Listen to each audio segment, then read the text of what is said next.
What's up, Pirate Kings and Queens? Chris here with Vanguard Central. We're doing the Vegapunk. The Vegapunk. Really funny card.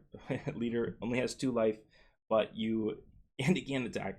But you can pay 1 Dawn and select an 8-card card from your hand and either just play it or put it on the top of your life face up. So you can play kind of like this really defensive stall style, or you can play really aggressive. I go for the aggressive style, so you're going to see that in the build. I'll try to talk about it as we go through. So there's Rayquaza for help.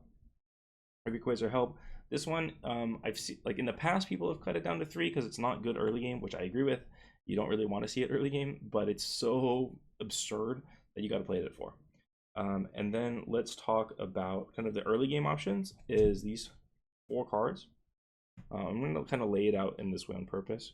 So there's 4 eggheads. I think this card is really important for an aggressive style because to keep up pressure, a lot of decks will just swing big into your, especially the slower decks, will swing big into your rested dudes. And if you don't have any dudes out because the leader can't attack, you can't attack. So it's pretty important to have this, and you have some ways to discard these eggheads later in the game. So it's not like you can get rid of them later. And I really value having like the early turns, especially if we're playing an aggressive deck. I want the early turns to be solid. And then Lilith, let's use our Searcher, and it's a 5k, so we're going to be aggressive with that. And then we're talking about, I'm going to bring out some Dawn because I think it'll matter. So if we're talking about like going first, then maybe I'll do it later. It's just a little confusing, right? So the next cards, which I think are like a little bit spicy, are the 4 Ace. Maybe not 4 Ace, not spicy, but 4 Ace, 4 Sanji. These cards are just like insane 5 Dawn plays. With this one, if you have 2 lights or less, you draw 2 and trash 1. So that's gonna let you trash your eggheads. Not a big deal, right? That you have 4 of them.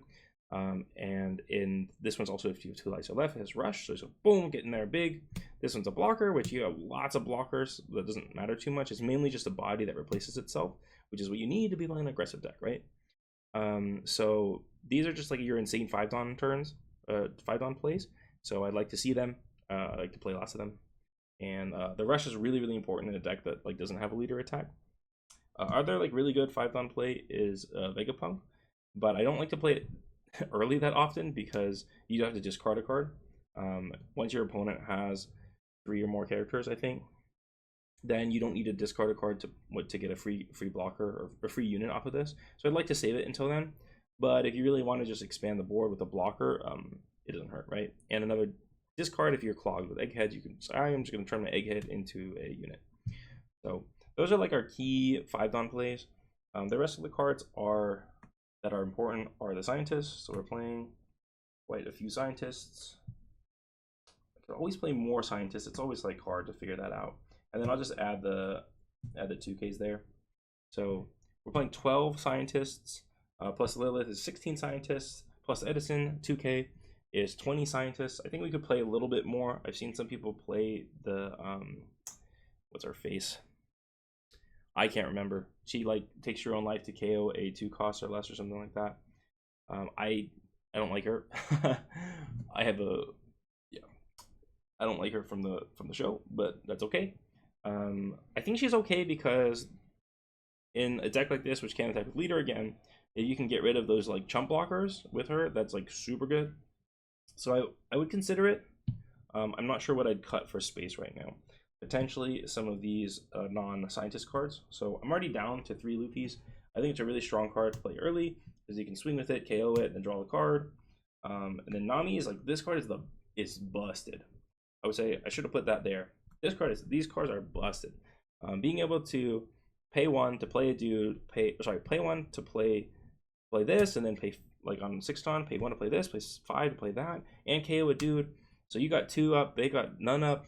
And if you can do that for multiple turns, you are just, oh, it's disgusting. It's dirty. So like these are our like kind of plays. And then Luffy is like okay. So I would consider changing Luffy out for like maybe it was a little greedy here with only 7 2Ks, but you could go to 8 2Ks. Maybe add it as York. Her name is York. You add in some Yorks to get some more scientists going. That is definitely some possibilities that we could be doing here. But as far as curve, so this deck is basically just built around like trying to get your curve right. So I'm just double checking. I don't think there's any updates for us in OP12, but there will be in OP13, so I'm very excited about that. So let's talk about, like, if we're going first. So going second is the easy one, right? Second is great. You got 2. You don't really do anything on this turn. You just pay 1. You play a dude. Then on turn 4, you have 3. So then ideally that turn, you pay 1. You play a dude, and you can play Egghead or Lilith. Maybe Lilith's ideal. I don't know. But you get to play one of these 2. That's basically going to get you another body or save your current body. And then on 6, you get to pay 1, play a dude, and then you get to either rush or play one that replaces itself, or KO one of their units, or play a blocker that plays something else. So that's like, that's the dream basically, is going second and playing that curve.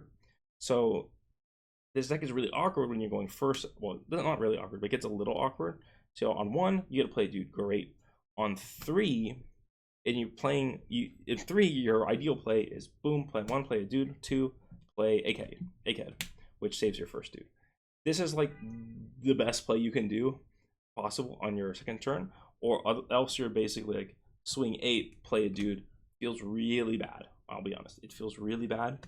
So the reason I'm playing 4 Egghead is because on the games where you have going first Dawn curve, having this on that 3 Dawn turn makes the world of difference.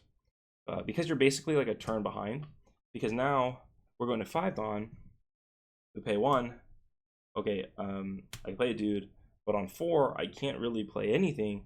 I gotta play a 2K, that feels bad, or play Lilith is ideal, play Egghead, I get another opportunity to play Egghead, but it just feels pretty bad, right?